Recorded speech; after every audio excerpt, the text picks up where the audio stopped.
It's fascinating to think of a culture with a high view of honor and glory and what men can achieve when they put their minds to it, and yet have those people falling for the mere whims on second-hand decisions made by a council of gods with little to no concern for their well-being, randomly and for no reason, and with no motive in mind. Gods that can't be appeased, gods that can't be bought or paid for. No matter how many sacrifices you give them, they could always change their mind or be overruled by a higher power. And yet, these men of honor and glory are simply willing to accept their fate and go about their life in such a way to meet their fate no matter what happens. If that idea sounds familiar to you, then you've probably read the book that I'm talking about today. And if not, then I highly recommend that you do. It is, of course, the Iliad by Homer.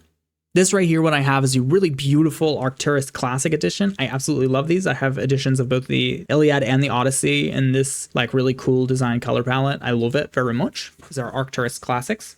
Not paid for, but highly recommend it. And the Iliad is such an interesting read as it gives us this insight into what we consider one of the oldest Greek mythological works of Homer or whatever anonymous group of authors may have compiled it, which shows us how they were thinking about the gods in their culture, especially in the context of battle. It's a tough read and an interesting read, but I would still largely recommend it. The reason from a Christian perspective to read the Iliad is to get this view of destination and reason and meaning in existence. There's something about the Christian worldview that we often bring up in things like apologetics, where we're going to say the reason that you should believe in the Christian worldview is because it has a clear end goal in mind. There's a clear thing that you can achieve being Christian. There's a clear meaning of life and a reason to do it, and a God who comes and gets involved in your life. And it's so easy to see how other religions differentiate from that. And we could talk all day about how other religions have no clear end goal or meaning of life in mind, but I feel like nothing characterizes it quite as well as something like the Iliad, which gives away to our understanding of ancient Greek and ancient Roman culture by extension, and how they viewed their gods and their purpose in existence. This book was so fascinating for me because it's so interesting. For anyone who's read it, they'll know. And if you haven't read it, I think you can still listen to this with minimal spoilers, and I'll let you know before I give any major spoilers. It's not the type of book that can be spoiled, though, because one of the things that's so interesting about it is before a character ever dies or something goes wrong, we go up into the scene of the heavens where Zeus is standing before his plethora of gods, and they're deciding amongst themselves, but giving way to his ultimate ruling because of his ultimate authority, and they then decide what's going to happen next. So everything is spoiled for you long before it happens in the book. They decide which characters are going to die, and then chapters later you get to see the death play out. It's so interesting that these characters just become the pawns of the people. And like I said, there's also just nothing they can do to change their fate. We have Zeus mourning people who he says offered him so many sacrifices and were so loyal to him that he's sad that they now have to die because he flipped a coin, basically. It's so fascinating because if we assume that it's not real, like obviously this isn't a real recollection of what was going on in the heavenly realms, but a human person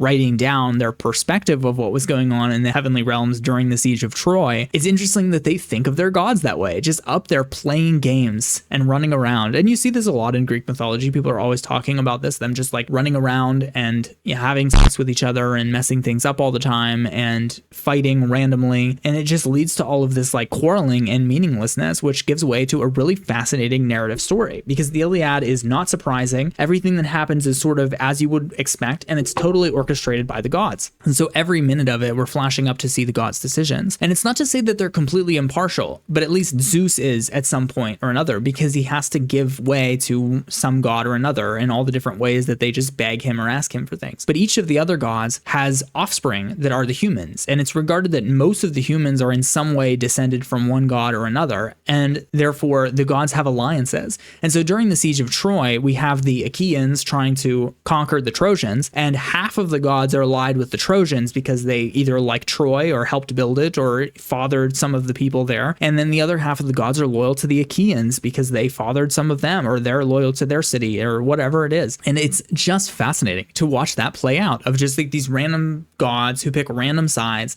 They have to find devious little sneaky ways to get involved, because if they actually got involved, then it sort of seems like essentially they believe that just like the humans would lose hope, because they're like, oh, look, there's an actual god here on the battlefield, so now I'm not going to go out to fight today. But if they get involved in a sneaky way, then they can like sort of sneak around the gods and do all of that kind of stuff. You get to the point where towards the end of the book, this is not really a spoiler, but towards the end of the book, when one major character passes away, they have a funeral for him. And in what I'm assuming is Greek culture, they have sort of like a sporting event, essentially like the Olympic Games in celebration of this person's life as part of the funeral games. They have eating competitions and relay races and chariot riding races and all of that kind of stuff, which sounds like it is actually like a fun and sweet way to commemorate someone, until the fact of the matter happens that these people are like literally still bickering and fighting with each other, and the gods get involved to help them win the chariot race. So when one god gets involved and makes somebody's wheel go bad, then another god gets involved and makes somebody's horse go slower. It's absolutely crazy to imagine that level of involvement that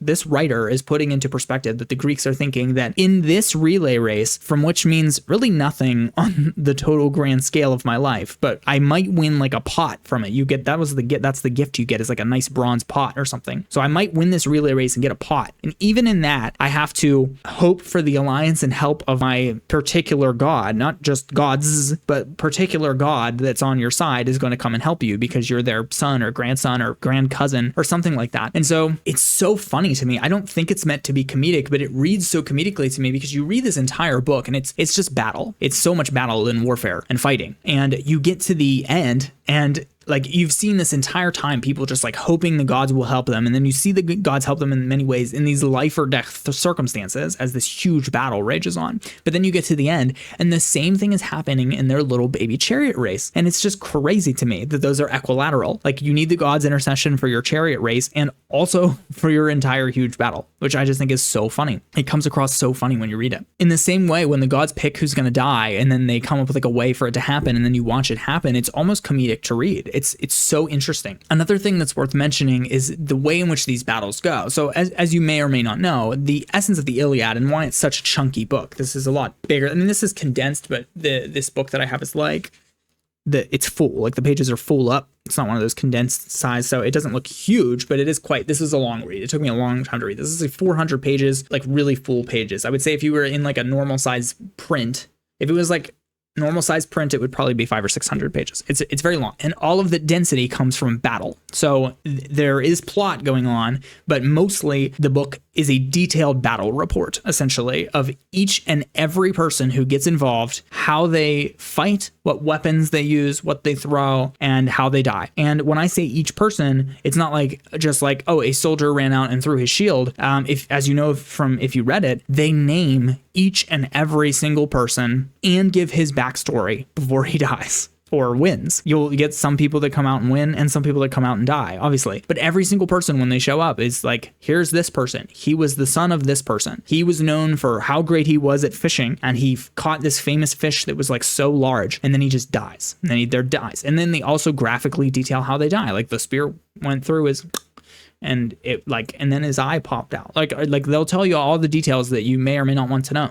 It's so interesting. It's just so interesting. It again comes off comedic to me, like reliving it. But it's not comedic to read. It's interesting. But like in hindsight, is so interesting because just imagine watching a movie in that format today. Like imagine watching a movie where a character runs on screen and then you get like a flashback that takes maybe like 5 minutes, like a 5-minute movie flashback where they're like, this is John, and John was raised by Dave, and Dave was the greatest steel mill worker in the town, and he worked for like 100 years to raise up as much money as he could so he could provide for John to get an education, and John went and got an education, but he was really passionate about archery, and so ended up being like the best archer in all of Troy, and he was so good at archery that he then caught this huge deer, and then he won the favor of this god, and then you like flash back onto the field after going back 5 minutes with John. And now John is on the field of battle. He throws his spear misses. Whoever is the character on the other side throws a spear at him and kills him. And it tells you in graphic detail how he died. And then we move on to the next guy. And that is essentially how the entire battle narrative of the Iliad goes. A lot of people, when they read the Iliad, actually just skip over the battle sequences, which I think you would definitely do on a second read. But I tried to read them all because it's interesting. I mean, it is the context of the book. It is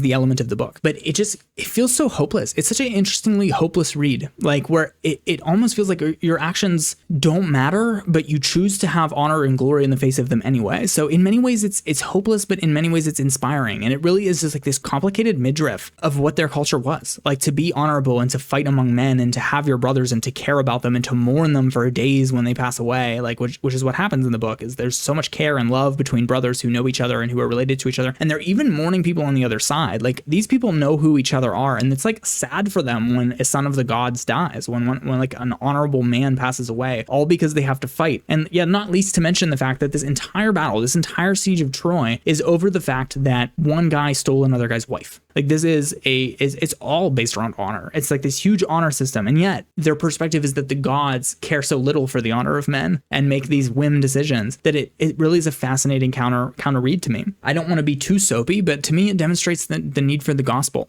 And you can see a lot of affiliations here with things that might have influenced Greek culture or might have been Christian influenced on, depending on when we think this was written. But saying that it's pre-Christian, which I certainly think is possible, at least the origin of these stories, you see things like Zeus being referred to as the King of Kings, and a lot of titles that we might hear then later on applied to God and applied to Christ. And so I think it's very interesting to get this perspective on the idea of the Greek gods and then apply that back to Christian thought and how different is the God who comes down in a non-deceptive way and literally takes on our experience and doesn't maintain any kind of like special honor for himself. I think it's really interesting. So huge recommendation. I just wanted to talk about this because I thought like it would be totally worth it to give you this idea.